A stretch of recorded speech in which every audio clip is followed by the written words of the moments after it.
매일 성경 묵상 나눔입니다. 2024년 7월 9일 화요일입니다. 오늘 묵상하는 본문은 예레미야 30장 12절에서 24절입니다. 본문을 읽습니다.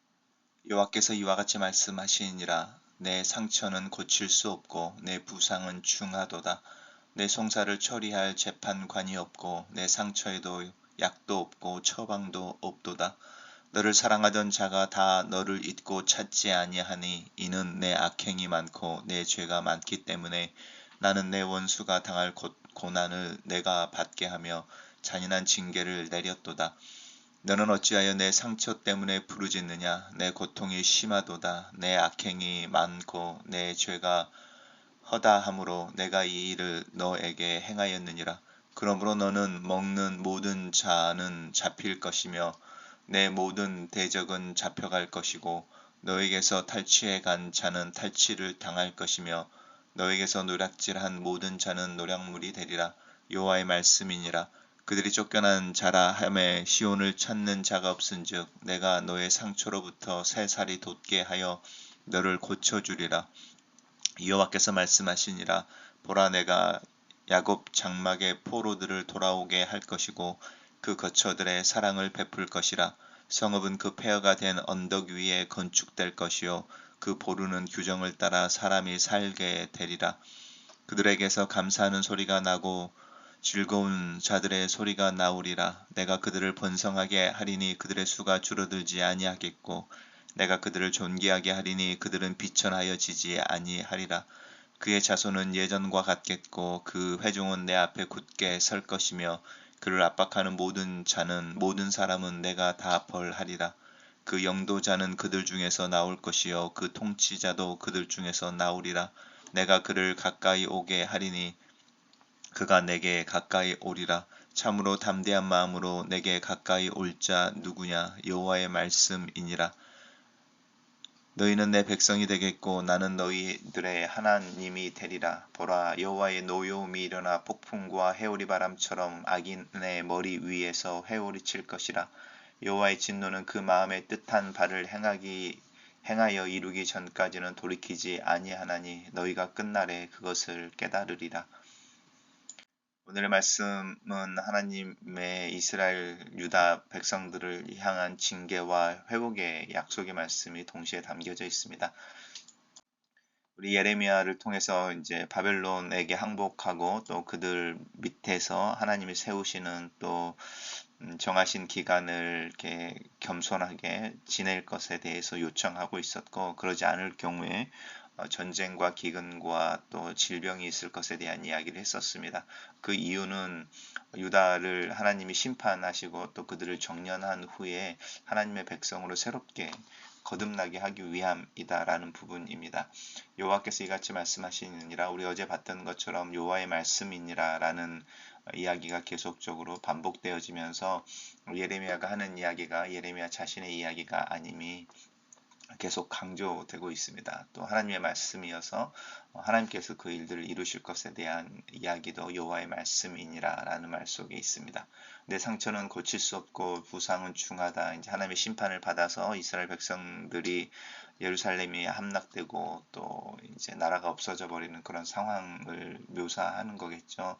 내 송사를 처리할 재판장도 없고, 그러니까 이제 개인적인 상황도 중하고 사회적으로 어떤 사법 시스템도 또 이 상처의 약도 처방도라고 이야기하는 어떤 복지라든지 개인적으로 돌볼 수 있는 어떤 시스템 자체가 없어져 버리는 거죠. 너를 사랑하는 자가 다 너를 잊었고 찾지 않는다라고 하는 부분은 사회적인 관계의 단절 또한 의미합니다. 이유가 이제 분명하게 나오죠. 내 악행이 많고 죄가 많기 때문에 나는 내 원수가 당할 고난을 내가 받게 하며 잔인한 징계를 내렸다. 하나님이 이스라엘 백성들의 유다 백성들의 죄라고 하는 것 때문에 하나님의 징계에 대한 이야기가 명확하게 나옵니다. 그래서 이제 상처 때문에 부르짖느냐, 고통이 심하다, 이제 인정을 하시죠. 하나님께서 징계를 하실 때 그 징계가 이제 징계를 받는 이들에게 힘든 일인 것을 부정하지 않습니다. 그리고 그 말은 하나님께서 이 징계를 즐거워하신다, 기뻐하신다라는 것이 아니라는 것이죠. 왜냐하면 자녀의 고통을 보는 부모의 심정에 어떻게 기쁨이 있을 수 있겠습니까? 다만 이제 교훈하고 책망하고 또 바르게 잡는다라고 하는 영역에 이 훈계 또 훈육이라고 하는 부분이 이제 부모의 책임일 때에 필연적인 부분일 수도 있습니다. 내 악행이 많고 내 죄가 하다라고 하는 부분을 이제 인정하고 이제 유다 백성들이 그 고난 가운데 있을 때 자신들의 고통 때문에 울부짖기보다는 자신들의 고통을 유발한 이 죄 또 자신들의 악행에 대해서 부르짖어야 되는 부분도 있습니다. 그러면 너를 먹는 모든 자는 잡힐 것이며 이제 이렇게 이야기하시는 부분은 이제 전환이 일어나죠. 그래서인데 하나님께서 이제 방향을 훅 틀어 버리십니다. 너를 먹는 모든 자는 잡혀 먹힐 것이며, 그러니까 이스라엘을 하나님의 매가 돼서 이스라엘을 때렸던 그 매가 부러지게 될 것에 대한 이야기를 하는 것이죠. 모든 대적은 사로잡혀 갈 것이고 너에게서 탈취한다는 탈취를 당할 것이고 누락질한 모든 자는 노락물이 되리라. 그들은 쫓겨나리라. 이렇게 이야기하고 있습니다. 그리고 이제 시온은 이미 이제 찾지 않는다라고 하는 부분 속에서 심판을 받은 것이니까요. 잊혀져 버린 땅인데 거기로부터 하나님께서 새살을 돋아나게 하시고 고쳐주시겠다. 이렇게 이야기하십니다. 여호와께서 말씀하시느니라 다시 강조되어지면서 이제 이 새살이 돋고 하나님께서 고치시는 유다의 모습이 묘사되고 있습니다. 하나님께서 야곱의 장막의 포로들을 돌아오게 하실 것이다. 그 약속의 땅으로 다시 돌아오게 되는 것이었을 것이다. 바벨론의 포로의 시기로서 하나님의 징계의 때가 지나면이라고 하는 부분입니다. 그랬을 때 하나님께서 그들에게 사랑을 베푸시고 성읍은 폐허가 된 언덕 위에 다시 건축될 것이고 보루라고 하는 부분은 규정에 따라 사람들이 살게 될 것이며 돌아온 사람들 안에서는 감사의 소리, 즐거운 소리들이 나며 그들의 숫자가 줄어들지 않겠다라고 하는 부분입니다. 특별히 그들을 존귀하게 하리니라고 하는 것은 포로의 시절과 다른 삶을 살게 될 것이고 존귀하고 비천하지 않다라고 하는 부분은 이제 그걸 의미하는 것이고 그리고 이제 그의 자손은 예전과 같다라고 하는 이 예전은 이스라엘 백성들이 이제 출애굽하여 광야를 지나고 또 아니면은 그 다윗의 때에 또 아니면 솔로몬의 성전이 건축되어졌을 때에 또 종교의 어떤 개혁으로 하나님 앞에 섰을 때에라고 하는 부분인데요. 예전과 같겠다고 하는 부분의 1차적인 문자적인 의미는 출애굽해서 하나님의 손에 있던 그 광야의 회중처럼이라고 하는 부분이 이제 아마 그냥 가장 그 가까운 모습일 겁니다. 어쨌든 그 회중은 하나님 앞에 굳게 설 것이며 그를 압박하는 자들은 없는 거죠. 하나님이 다 벌하시니까요. 이게 이제 아브라함에게부터 주어지는 계속적인 언약인 거죠. 너희는 나의 백성이 되고 나는 너희들의 하나님이 되리라. 그래서 내가 너희들과 함께 가며 너희를 축복하는 자들을 축복하고 너희를 대적하고 저주하는 자들을 내가 대적할 것이다. 라고 하는 부분의 약속이 성취되어지는 거죠.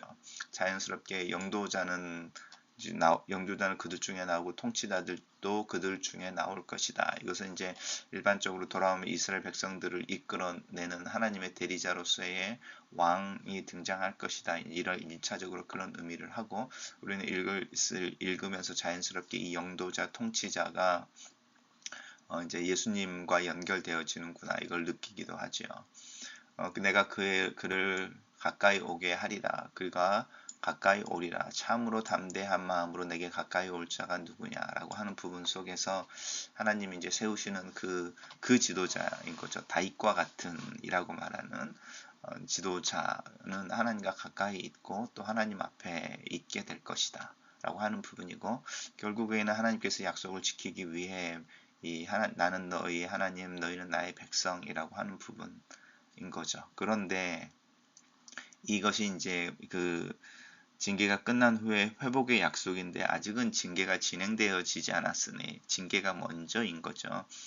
그 부분입니다. 그래서 지금은 이라고 하는 거죠. 지금은 매를 맞을 때이고 매를 맞고 난 후에 이제 그 상처가 치유되어지고 회복되어지고 바로 이제 의로 교육되어져서 그 삶을 살아가는 훈육의 결과가 나타나는 것은 미래인 것이고 지금은 매를 맞는 때라고 하는 부분에 대해서 이야기하고 있습니다. 하나님의 진노는 그 마음의 뜻한 바를 이루기까지 돌이키지 아니하나니 너희가 끝날 때에 그것을 깨달으리라. 그러니 하나님의 신실하심과 사랑과 또 회복의 약속을 믿고 지금은 하나님 앞에 겸비하고 낮추고 겸손하고 자신의 죄에 대해서 너희들의 죄에 대해서 고백하고 하나님의 은혜를 구할 때이다. 이제 이렇게 이야기합니다.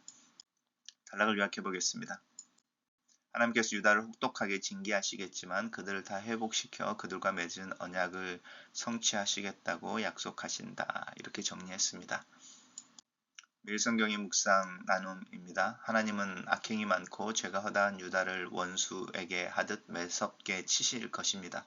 그러면 유다는 치명상을 입고 고립무원의 처지에서 최후를 맞을 수밖에 없습니다. 그때 하나님은 갑자기 태도를 바꾸셔서 유다의 대적들을 물리치시고 그들의 상처를 고쳐주실 것입니다. 하나님의 상반된 태도가 그러므로라는 단어로 연결되어집니다. 하나님은 처음부터 징계 이후에 있을 치유까지 계획해 두셨다는 뜻입니다. 우리에게 하나님의 징계는 항상 회복으로 연결되어지는 그러므로라는 단어로 연결되는 귀결의 당연한 결과인 것을 기억하면 좋겠습니다. 포로로 끌려간 유다 백성들을 본토로 돌아오게 하실 뿐만 아니라 그들의 처소에 사랑을 베푸실 것입니다. 그러면 유다의 성읍이 재건되고 기쁨과 감사의 소리가 다시 들리며 백성들이 번성하고 존귀해질 것입니다. 특별히 인구가 늘어나고 존귀하게 될 것이라는 약속은 아브라함과 맺은 언약의 연속이기도 합니다. 유다의 회복은 복의 통로로서의 사명으로 이어질 것입니다. 하나님은 교회를 회복시켜 주실 때 교회가 온 세상을 치유하는 복의 통로가 되기를 기대하십니다. 유다의 새로운 지도자를 세우겠다고 하나님 약속하고 계십니다. 예고된 왕은 이스라엘 백성 중에서 왕에 나와야 한다는 조건을 만족시키고 영원한 왕위를 약속한 언약, 다윗의 언약을 성취하는 인물이 될 것입니다. 더 나아가 하나님은 그에게 하나님 앞에 나아갈 수 있는 대제사장적인 권리 또한 허락하실 것입니다. 하지만 이스라엘 역사에 이런 왕은 없었습니다. 이 약속은 우리의 왕이자 대제사장으로 오신 그리스도를 통해 성취됩니다. 우리는 이제 예수 그리스도의 통치와 그의 중보를 통해 하나님이 주시는 새로운 회복을 경험하고 있습니다. 하나님의 마음에 뜻한 바를 이루기까지 유다를 향한 진노를 돌이키지 않겠다고 하나님께서 말씀하십니다. 하나님 마음에 뜻한 바는 너희는 내 백성이 되고 나는 너희 하나님이 되리라는 언약의 성취, 완전한 사랑과 충성의 관계를 맺는 것입니다. 하나님이 말씀하신 끝날에 이르자 그리스도의 십자가 앞에서 하나님의 진노가 결국은 은혜인 것이 드러났습니다. 그리고 우리는 너는 내 백성, 나는 너희 하나님이라는 이 언약의 성취의 핵심 당사자들로 오늘 하루를 살도록 보냄을 받았습니다.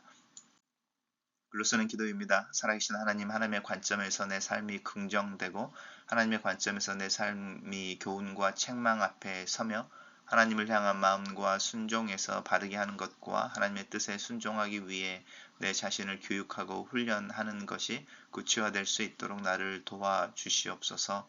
하나님의 약속이 예수 그리스도 안에서 아멘이 된 것을 믿습니다. 하나님의 언약과 하나님의 마음을 신뢰함으로 내 자신을 훈련하고 내 삶이 하나님 나라의 법과 원리 안에서 사라지도록 나를 도와주시옵소서. 예수님 이름으로 기도합니다. 아멘.